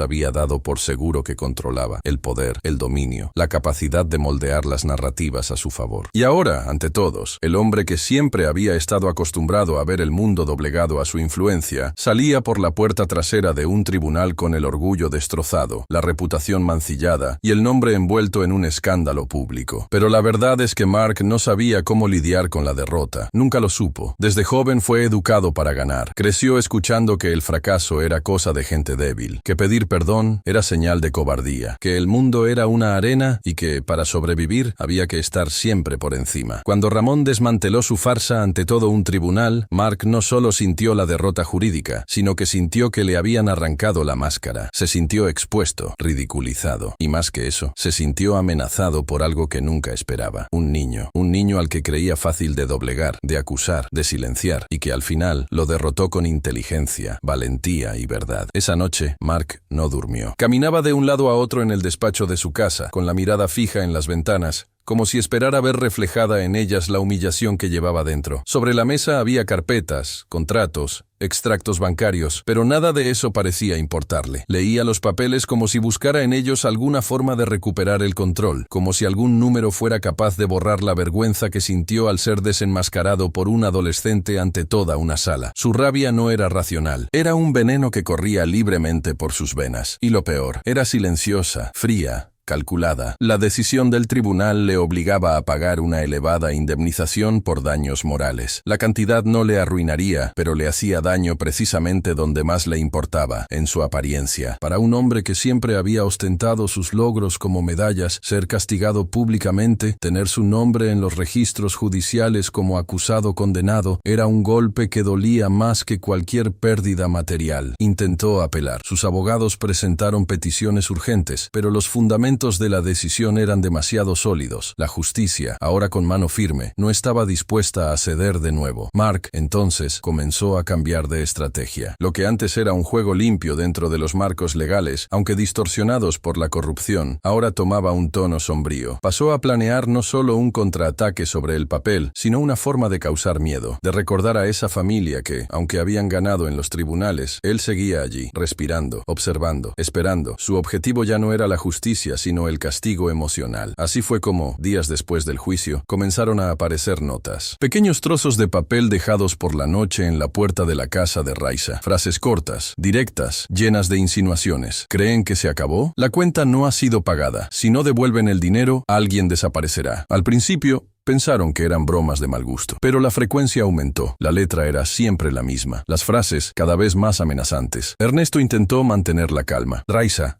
Con los ojos enrojecidos, buscaba fuerzas en los detalles cotidianos para no derrumbarse. Ramón, aunque visiblemente afectado, se negaba a mostrar miedo. Registraron las amenazas. La policía abrió un expediente, pero no pasó nada. Ninguna cámara captó los movimientos. No apareció ninguna prueba concreta. Las notas continuaron. La tensión crecía, y Mark, seguro de que había borrado sus huellas, se sentía más en control que nunca. Para él, ya no importaba que Ramón hubiera ganado en los tribunales. Lo que importaba ahora era mantenerlo inquieto, inseguro, siempre mirando por encima del hombro. Mark quería sembrar el miedo como una sombra invisible, un fantasma que acechara cada paso de la familia. Pero lo que no imaginaba era que Ramón ya no era el mismo, ese chico que antes sonreía tímidamente, que caminaba con la cabeza gacha ante las miradas duras, ahora era diferente. Había vivido el peso de una celda, había sentido en su piel el sabor amargo de la injusticia y, sobre todo, había descubierto dentro de sí una fuerza que ni él mismo sabía que tenía. Ramón no quería venganza, no buscaba revancha, pero tampoco aceptaba seguir viviendo a merced del miedo. Y fue en ese nuevo capítulo, en medio de amenazas veladas, que la familia decidió prepararse. Comenzaron a tomar medidas discretas, instalaron nuevas cámaras, fortalecían las redes de apoyo, reunían pruebas, todo con calma, todo con paciencia, porque sabían que el peligro ya no estaba frente a ellos, sino escondido en las sombras de un hombre incapaz de aceptar que había perdido. La justicia había vencido sobre el papel, pero la guerra aún no había terminado, y Mark, incluso fuera del tribunal, seguía luchando por demostrar, a cualquier precio, que su ira no moría con una sentencia. Las noches volvieron a ser largas, pero no como antes, cuando la casa de Raisa se llenaba de silencios melancólicos y oraciones susurradas en desesperación. Ahora, el silencio era diferente. Venía cargado de alerta, como si algo invisible rondara las paredes, atravesara las rendijas de las ventanas y dejara la casa en un estado de vigilancia constante. El juicio había terminado. Sí, Ramón y Ernesto estaban libres. Se había hecho justicia, al menos sobre el papel. Pero la sensación de inseguridad de que algo aún se cernía sobre ellos seguía allí, firme, sentada en el mismo sofá, rondando los mismos pasillos. Todo comenzó con pequeñas señales, notas anónimas dejadas en la puerta al amanecer. Nada escrito con tinta roja ni mensajes cinematográficos. No, era algo más frío, más calculado. Frases cortas, directas, escritas a mano con bolígrafo azul, en letra regular, como quien quiere dejar claro que nada de aquello era fruto del calor del momento, sino que estaba planeado. La cuenta no está pagada. Esto os va a salir caro. Me habéis quitado algo. Yo os lo voy a quitar a vosotros. Raisa encontró el primer papel al salir a comprar pan. Pensó que era una broma estúpida. Lo rompió y lo tiró a la basura. Pero al día siguiente apareció otro, esta vez cuidadosamente dejado debajo de la puerta. Y al día siguiente, otro más, pegado a la valla del jardín. No había firmas, no había rastros, pero había una certeza silenciosa. Aquello tenía un dueño, y todos sabían quién era. Ernesto intentó mantener la calma, instaló nuevas cámaras, reforzó las cerraduras de las puertas y colocó sensores de movimiento en el patio. Llamó a la comisaría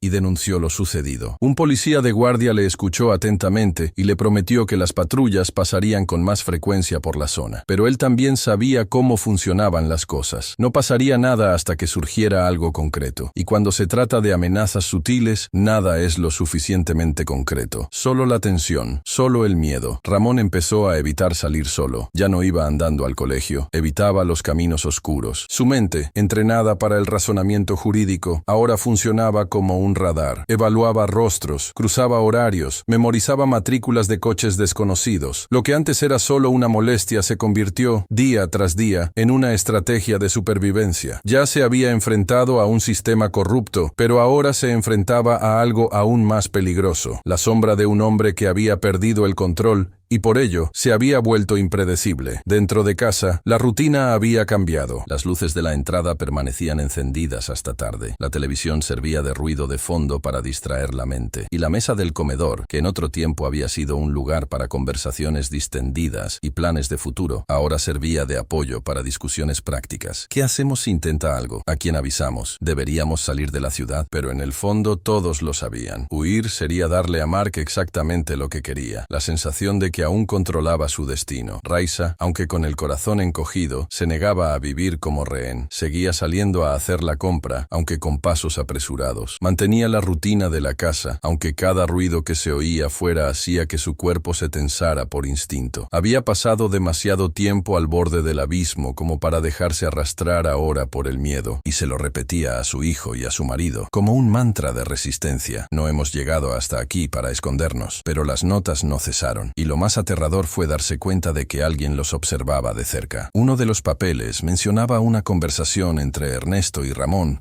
que había tenido lugar en el patio, en un momento en que creían estar solos. Otra nota mencionaba la hora exacta a la que Raiza salía al mercado y el camino que seguía. Eso lo cambió todo. Ahora ya no era solo una provocación, era persecución. Era un cruel recordatorio de que, aunque estaban libres de la cárcel, seguían siendo perseguidos por un odio que se negaba a desaparecer. Fue en ese momento cuando la familia se dio cuenta. Estaban lidiando con algo que iba más allá de la ira. Era obsesión. Mark no solo quería justicia, quería dominio.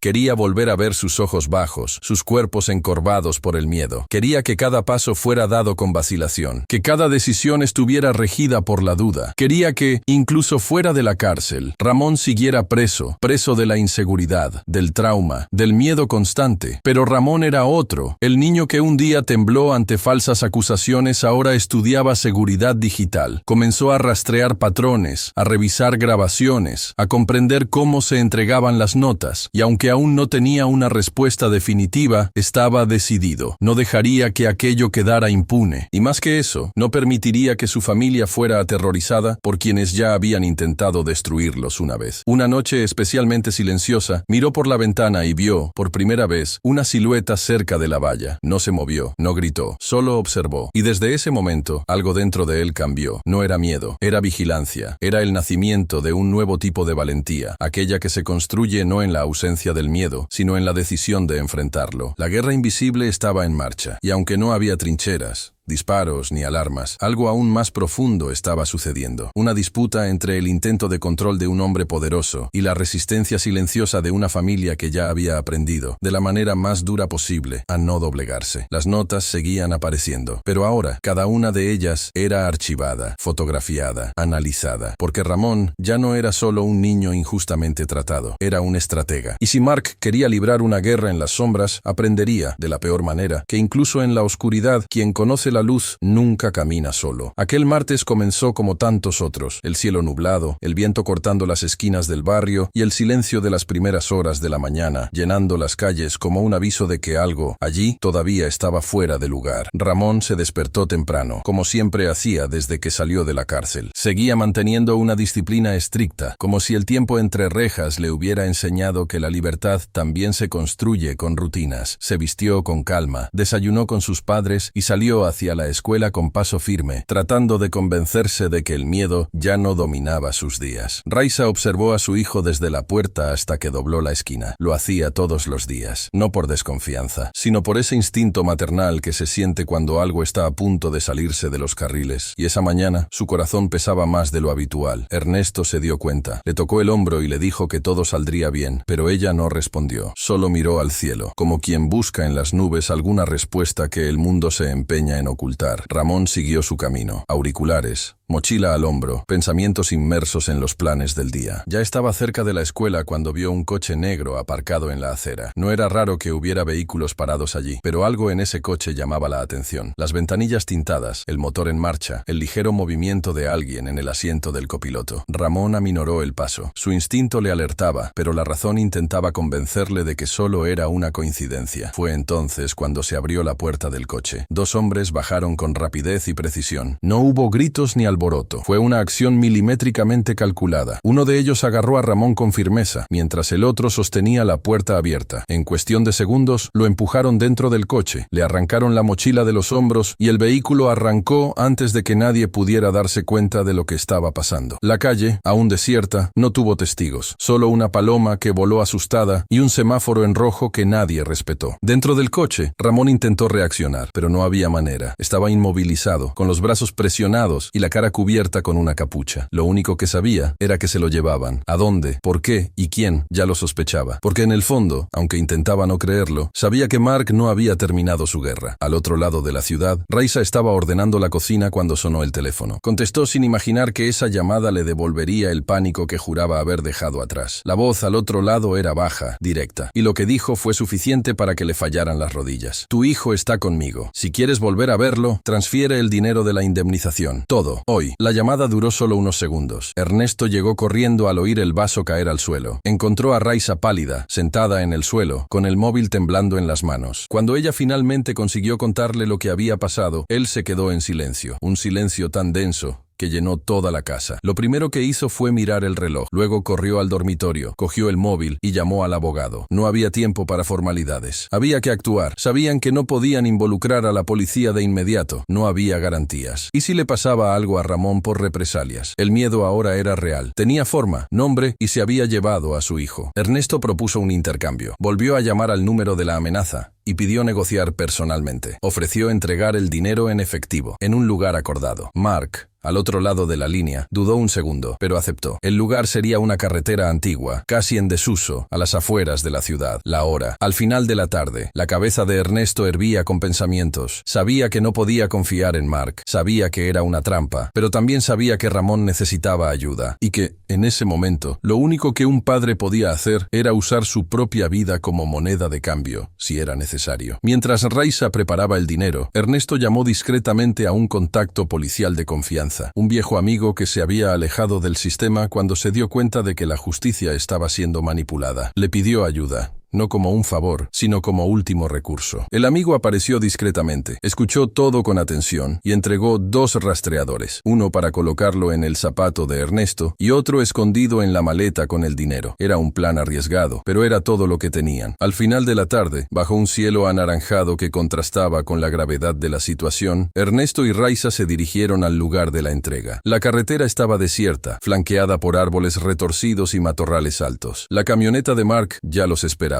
Ramón estaba allí, atado, con la mirada fija en sus padres, tratando de ocultar el miedo. Al verlo, Raisa corrió hacia él, pero uno de los compinches de Mark la detuvo. Ernesto abrió la maleta y tiró el dinero al suelo. Los hombres se acercaron para comprobarlo, pero pronto se dieron cuenta de lo que no debían haber visto. El peso no era normal, había algo escondido. El enfrentamiento no tardó en producirse. Gritos, amenazas, empujones. Al final, Mark retrocedió con los 3 rehenes en sus manos. La maleta quedó atrás, pero el rastreador seguía activo, y con ello, incluso en la oscuridad, incluso en la distancia, la esperanza seguía viva. La familia había vuelto a sufrir un golpe, y esta vez, físico. Pero la diferencia ahora era que ya no estaban solos. La red que se había formado a su alrededor estaba preparada. La verdad había vencido una vez, y ahora estaba a punto de volver a vencer. Solo que ahora el precio sería más alto. Y Ramón aún respiraba, aún resistía, porque sabía que su historia no terminaría así. El tiempo, esa noche, parecía moverse en otra frecuencia. La aguja del reloj ya no marcaba las horas, sino los latidos acelerados del corazón de Raisa. Cada segundo era un peso, cada minuto un cruel recordatorio de que su hijo estaba en manos de alguien que había traspasado todos los límites, alguien que no aceptaba haber perdido. La imagen de Ramón, sentado en el suelo de aquella carretera, con los brazos atados y el rostro abatido, no se le iba de la mente. Respiraba, pero era como si le faltara aire. A su lado, Ernesto permanecía de pie, con la mirada fija en la pared, los ojos ardiendo por contener emociones que ya no cabían en su pecho. El dinero había sido entregado, pero Ramón aún no había regresado. Los compinches de Mark se habían dado cuenta de que había algo escondido en la maleta. La tensión que se produjo en ese momento fue como un arma de doble filo. Por un lado, el intento de salvar a Ramón con inteligencia. Por otro, la confirmación de que Mark no jugaba limpio. Se había llevado a los 3, padre, madre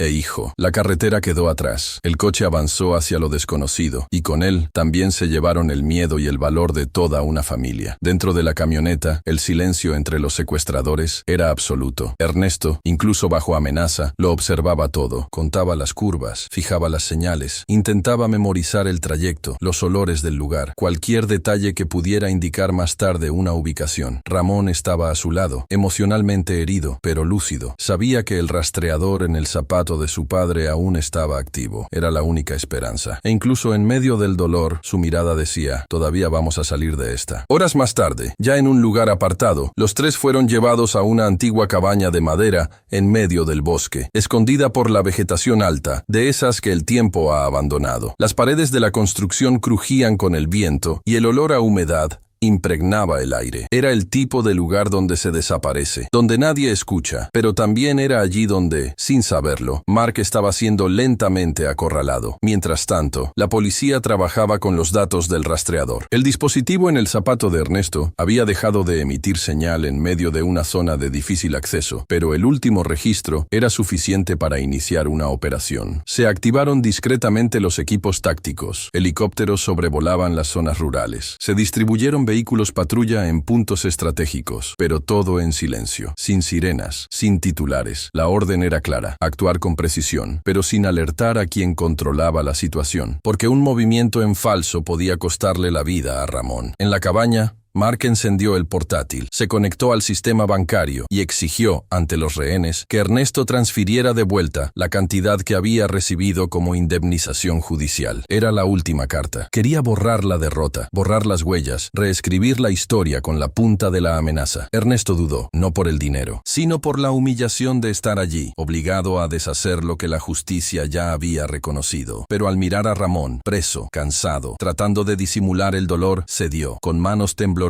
tecleó los datos. La transferencia se realizó. Mark sonrió con cinismo. Era la victoria que creía haber perdido, pero lo que no sabía era que, en ese mismo momento, los agentes de inteligencia estaban reuniendo las últimas coordenadas para rodear la zona. El rastreador del zapato de Ernesto, aunque dañado, había emitido una señal débil antes de desaparecer. Combinado con imágenes de satélite y drones silenciosos, se identificó el patrón de movimiento de la camioneta utilizada por Mark. En pocos minutos, se determinó la ubicación exacta de la cabaña. Dentro del escondite, Mark comenzó a planear su fuga. Quería desaparecer. Ya había trazado un plan para enviar a los tres rehenes fuera del país, donde serían aislados, escondidos, borrados de la sociedad por tiempo indefinido. Tenía contactos, tenía medios, creía que aún controlaba el juego. Pero a esas alturas ya era un hombre acorralado, no solo por la policía, sino por todas las consecuencias de sus propios actos. Ramón, aunque estaba preso, lo observaba todo. Sentía que algo estaba a punto de suceder. Miró por la rendija de la madera y notó el sutil movimiento de los árboles. El sonido lejano, diferente al habitual. Un movimiento en la maleza que solo quien ha aprendido a leer el silencio puede percibir. Él lo sabía. Algo se acercaba. Ernesto también lo percibió. Un ligero zumbido, un reflejo metálico entre las hojas. Miró a Raiza y sin decir nada, ella lo entendió. Aún había esperanza. Aún había alguien ahí fuera intentando salvarlos. Mark, de pie en el centro de la sala, examinaba los rostros de Ernesto, Raiza y Ramón como quien observa las piezas de un tablero. Ya había recibido el dinero de la indemnización y creía que, con eso, había ganado la guerra que él mismo había comenzado. Su plan era simple: dejar a los rehenes en una propiedad aislada en el extranjero, cortar todos los puentes y desaparecer. Había contratado intermediarios, acordado rutas, comprado pasajes con nombres falsos. Creía que todo estaba bajo control, pero había subestimado una fuerza que nunca entendió: la resistencia silenciosa de quienes han sufrido demasiado y han aprendido a sobrevivir en el dolor. Afuera, los agentes se posicionaban con cautela. Habían estudiado la estructura de la cabaña, las posibles entradas y salidas, y sabían que cualquier movimiento en falso podría echarlo todo por tierra. El comandante de la operación analizaba la situación con mirada firme. Tenían poco tiempo. No podían permitir que Mark llevara a cabo su plan, pero tampoco podían poner en peligro la vida de Ramón y sus padres. Cada segundo era una decisión. Dentro, Ernesto estaba atento. A pesar de tener las manos atadas, sus ojos barrían el ambiente, reconociendo los rostros de los secuaces de Mark, evaluando sus comportamientos, sus gestos, sus vacilaciones. Raiza, sentada a su lado, mantenía la cabeza gacha, pero el cuerpo en alerta. Ramón, aunque herido y exhausto, mantenía la mente despierta. Sabía que algo estaba a punto de suceder. Lo sentía en el aire, lo sentía en su instinto. Fue entonces cuando uno de los compinches de Mark Mark salió a vigilar el perímetro. Caminó unos metros hasta el límite del claro, sin saber que ya estaba en la mira de 3 agentes apostados detrás de un matorral espeso. No hubo ningún acercamiento. Todavía no. Los policías esperaban la señal. El tiempo parecía haberse congelado, y en medio de ese compás lento y angustiante, la tensión se acumulaba como una tormenta antes del trueno. Dentro de la cabaña, Mark se movía con impaciencia. Empezaba a darse cuenta de que algo no estaba bien. Había un silencio que no le parecía natural. Esperaba una respuesta de uno de sus contactos externos, pero la radio permanecía en silencio. Entrecerró los ojos y dio órdenes de adelantar la salida. Dijo que se llevarían a los 3 inmediatamente. Los ató con más fuerza y ordenó que los pusieran de pie. La fuga iba a comenzar, pero antes de que pudiera cruzar la puerta principal, uno de los agentes en el campo dio la señal. La cabaña quedó rodeada por todos lados. El sonido de pasos rápidos, órdenes susurradas entre los agentes y el movimiento en la maleza rompieron la burbuja de aislamiento que Mark había construido. Corrió hacia la ventana y al ver las sombras de los uniformes acercándose, se dio cuenta de que su victoria era una ilusión. Ya no había una salida fácil. Intentó escapar por la parte trasera, pero la ruta ya estaba bloqueada. Sus compañeros intentaron reaccionar, pero fueron rápidamente reducidos. En cuestión de segundos, la situación dio un giro. Dentro de la sala, Ernesto y Raiza fueron ayudados por 2 agentes. Ramón fue desatado y cargado con cuidado. Sus ojos, antes pesados por el agotamiento, ahora brillaban con el reflejo de las linternas de los chalecos. Estaban a salvo. La sensación era como si un peso finalmente cayera de sus hombros, no con alivio o euforia, sino con la dignidad de quienes resistieron hasta el final. Mark fue capturado con las manos en alto. Su arrogancia, por fin, se derrumbaba ante la verdadera autoridad, la que llega cuando se hace justicia con honestidad. No gritó, no reaccionó. Solo miró a los policías con la mirada perdida. Sabía que era el fin, y sabía que, esta vez, no habría nadie que lo liberara. La operación concluyó con precisión. Los rehenes fueron trasladados al hospital para ser examinados y atendidos. El lugar fue acordonado. La prensa no tuvo acceso. Era una victoria que no necesitaba titulares. Solo necesitaba silencio, acogida y tiempo para que las heridas tan profundas comenzaran, poco a poco, a cicatrizar. Esa noche, Ramón miró por la ventana de la ambulancia mientras el vehículo regresaba a la ciudad. Vio los árboles pasar lentamente, el cielo oscuro sin estrellas, y por primera vez en muchos días, sintió algo que ya no reconocía. Paz. No era plena, no era absoluta, pero era un comienzo. La emboscada había fracasado, la huida de Mark, interrumpida. La esperanza, aunque amenazada, había sobrevivido. Y con ella, también había sobrevivido la certeza de que ningún poder, por cruel y calculador que fuera, podía silenciar para siempre a una familia que había decidido no doblegarse. Se los llevaron, pero volvieron, con el alma más fuerte y con la certeza de que su historia aún no había terminado. La noche aún envolvía el bosque cuando la operación policial concluyó. Las sirenas permanecieron apagadas. No hubo focos ni titulares sensacionalistas. Fue una victoria silenciosa, casi sagrada, fruto de la resistencia y la inteligencia. Pero en el centro de la victoria aún quedaba un punto sin resolver, una tensión que no se disipó con la captura de Mark, porque mientras Ramón,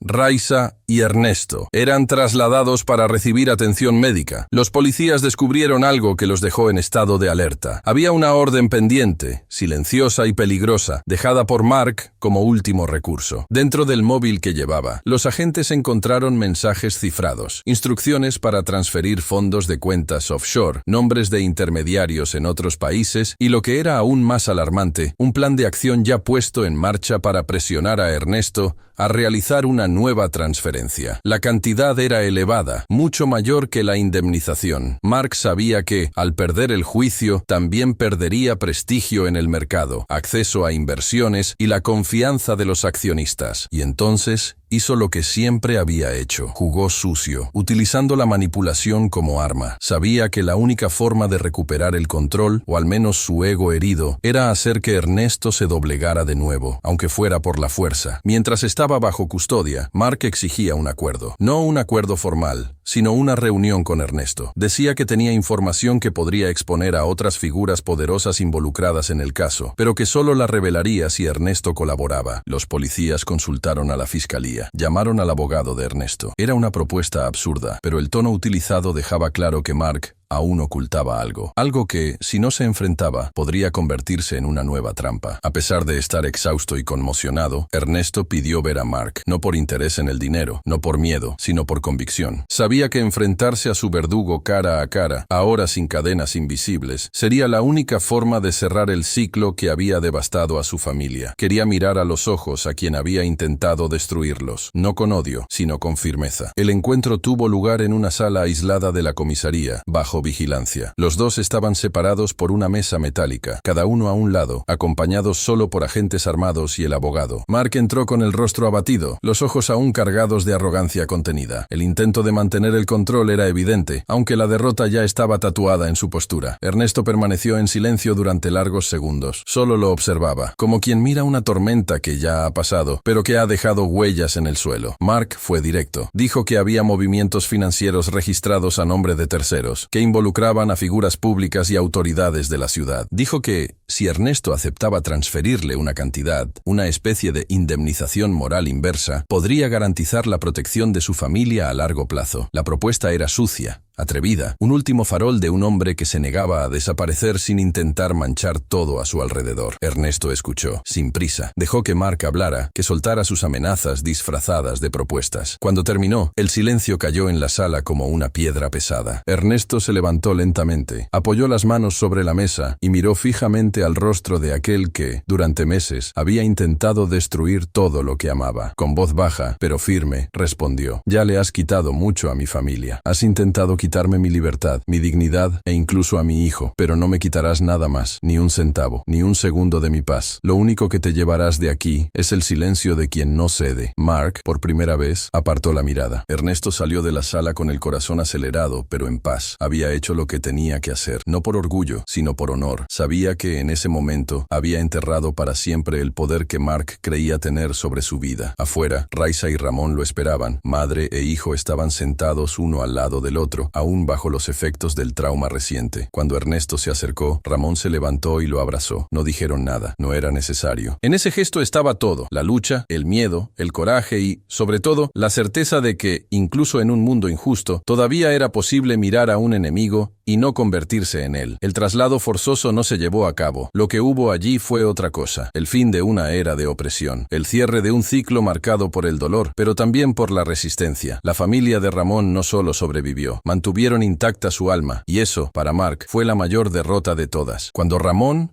Raiza y Ernesto regresaron a la seguridad de su hogar, nada parecía igual. La casa que antes era un símbolo de refugio, donde el amor resistía incluso en los momentos más oscuros, ahora llevaba las marcas del miedo reciente. Puertas reforzadas, cámaras instaladas, ventanas vigiladas. Pero había, en esa estructura sencilla, algo que Mark nunca pudo tocar: la solidez moral de una familia que no se vendió, no se doblegó, no se rindió. La captura de Mark fue el alivio que muchos esperaban, pero para Ramón no era suficiente. No bastaba con poner al villano entre rejas. Era necesario desmantelar el sistema que le había permitido llegar tan lejos, porque Mark no actuaba solo. Su influencia se sustentaba en alianzas silenciosas, miradas esquivas, acuerdos ocultos en cenas de lujo y apretones de manos lejos de las cámaras. Si realmente querían cerrar ese ciclo, tendrían que enfrentarse no solo al hombre, sino a lo que él representaba. Ramón, a pesar de su juventud, ya no era solo una víctima que luchaba por demostrar su inocencia. Se había convertido en algo más raro. Alguien dispuesto a enfrentarse a las raíces de la injusticia con valentía e inteligencia. Sentado a la mesa de la cocina, con documentos esparcidos frente a él, el portátil abierto y los ojos atentos, comenzó a elaborar lo que llamó el plan de justicia inversa, un contraataque no basado en la venganza, sino en las pruebas, no movido por el odio, sino por la convicción de que el silencio solo alimenta la impunidad. Con la ayuda de su abogado, su influyente tío y la red de apoyo que había crecido desde el escándalo del juicio manipulado, Ramón consiguió acceso a antiguos expedientes que habían pasado por las manos del mismo juez que los condenó. Cruzó datos, buscó patrones, analizó testimonios contradictorios, y lo que encontró fue aterrador. Había otros casos en los que las pruebas parecían haber sido manipuladas, en los que los testigos cambiaban sus declaraciones de forma repentina y en los que los acusados, en su mayoría, eran personas sin influencia, muchas de ellas negras, latinas, marginadas por el sistema. La indignación creció, pero con ella también creció la determinación. Ramón lo organizó todo en un dossier, detallado, técnico, irrefutable. En él había nombres, fechas, cantidades transferidas, registros de comunicaciones entre Mark y funcionarios públicos. Incluso incluía la grabación, autorizada por la Fiscalía, del momento en que Mark intentó negociar la nueva transferencia con Ernesto. Era la pieza final, la confesión implícita de un sistema podrido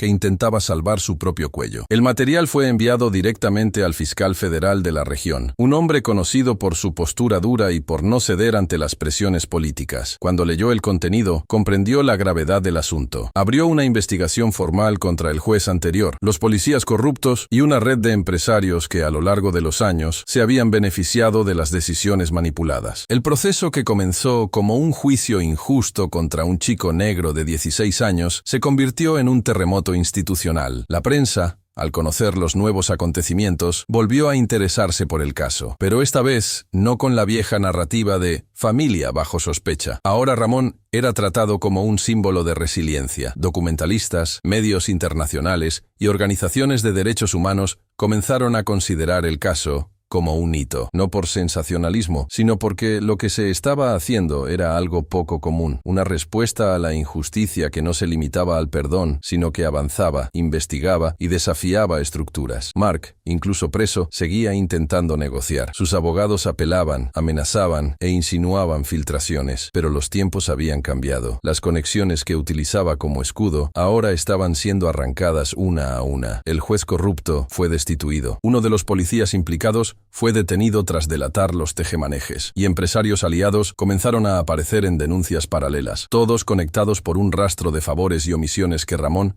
había tejido con paciencia y precisión. Ernesto, observándolo todo, se sentía orgulloso, pero también cauteloso. Sabía que aún había riesgos, que tocar estructuras antiguas es como hurgar en un nido que estaba dormido. Pero, por primera vez, veía un camino claro que se abría ante él. Un camino que no era solo para ellos, era para otros jóvenes, para otras madres, para otras familias que habían sido silenciadas por un sistema desigual. Raiza, con lágrimas en los ojos, sostenía los recortes de periódico, los artículos que hablaban de su hijo como un héroe. Pero ella sabía que los héroes no nacen por casualidad, nacen del dolor que se niega a convertirse en rencor, del coraje que insiste en no esconderse, de la fe que resiste, incluso cuando todo parece perdido. El contraataque estaba en marcha, no como represalia, sino como reparación, no como destrucción, sino como reconstrucción. Ramón había decidido no solo salvar su historia, sino utilizar su dolor para evitar que se repitieran otros dolores similares. Y allí, en esa pequeña y fuerte casa, una familia que había sobrevivido a lo peor comenzaba ahora a reescribir el futuro, ya no como rehenes de la injusticia, sino como arquitectos de una nueva verdad. El amanecer de aquel día fue diferente. Había algo en el aire, una quietud que no era vacía, sino presagio de cambio. Ramón se despertó antes incluso de que el sol tocara la ventana. Sentado en la cama, observaba los primeros rayos de luz atravesando la cortina y, en el silencio de la habitación, sentía el peso de todo lo que había vivido, los meses que parecían décadas, la prisión injusta, las notas, la persecución, el secuestro, las audiencias, el contraataque, todo convergía ahora en ese momento. El punto final estaba cerca, pero él no lo veía como un final, era un comienzo, el comienzo de una libertad que no era solo física, sino moral, profunda, absoluta. Al otro lado de la ciudad, en un silencioso centro de operaciones, agentes del Ministerio Público y fuerzas federales se reunían con la mirada fija en las pantallas de vigilancia. El expediente entregado por Ramón y su abogado había generado más que un proceso, había iniciado un movimiento, con pruebas detalladas, confesiones registradas, rastreo de valores, mensajes interceptados y declaraciones de cómplices arrepentidos. El cerco se había cerrado. La operación, bautizada como Justicia Raíz, estaba a punto de desencadenarse. Y los principales objetivos, Mark, sus compinches, los funcionarios públicos corruptos y los empresarios aliados que sostenían la red de manipulación. A las 6:47 de la mañana, el primer equipo llegó a la mansión de Mark, sin alboroto, sin estrépito, como exige la seriedad de quienes se enfrentan a décadas de impunidad concentrada en una sola figura. Cuando abrió la puerta, rodeado de guardias de seguridad desprevenidos ante una orden federal, cayó la máscara. Intentó argumentar, intentó gritar, intentó amenazar, pero nadie allí estaba dispuesto a escuchar sus artimañas. Esposado, fue conducido al coche patrulla sin ningún tipo de gloria. Su expresión, antes confiada y dominante, era ahora la de un hombre que finalmente entendía que el tiempo de la manipulación había terminado. Al mismo tiempo, sus cómplices eran localizados en oficinas ficticias, residencias de lujo y oficinas públicas. La operación fue amplia, planificada con la precisión de quien no podía fallar, sin fallos, sin margen para la fuga. Se incautaron los registros, ordenadores, extractos bancarios, grabaciones, todo fue recogido. Lo que antes eran rumores, ahora estaba documentado, filmado, catalogado. La verdad, por fin, cobraba forma. Mientras la ciudad despertaba sin saber lo que estaba pasando entre bastidores, Ramón recibió una llamada del fiscal jefe. La voz al otro lado de la línea era firme, respetuosa. Está hecho. La justicia ha vencido. Ernesto, al escuchar la noticia, se levantó de la silla en la que estaba sentado desde el amanecer. Caminó hasta el balcón, respiró hondo y miró al cielo como quien da gracias por seguir en pie. Sabía que aquella lucha había costado cara. Sabía que la paz verdadera aún tardaría en llegar. Pero en ese momento sintió que su corazón se ralentizaba por primera vez en mucho tiempo. Ya no era miedo lo que sentía, sino alivio y gratitud por no haber abandonado. Raiza, emocionada, se dirigió a la cocina y, entre lágrimas contenidas, preparó el desayuno como siempre. Era un gesto sencillo, pero lleno de significado, como si dijera que, a pesar de todo, la vida seguía latiendo, que aún había algo que celebrar, aunque fuera en silencio, que el amor había resistido, y con él, todo lo demás podía reconstruirse. Ramón fue al dormitorio y cogió el cuaderno donde había anotado todos los nombres, fechas y conexiones. Era un diario de guerra. Ahora lo cerraba con la serenidad de quien ha sabido usar el intelecto como escudo y la verdad como espada. La justicia que tanto había reclamado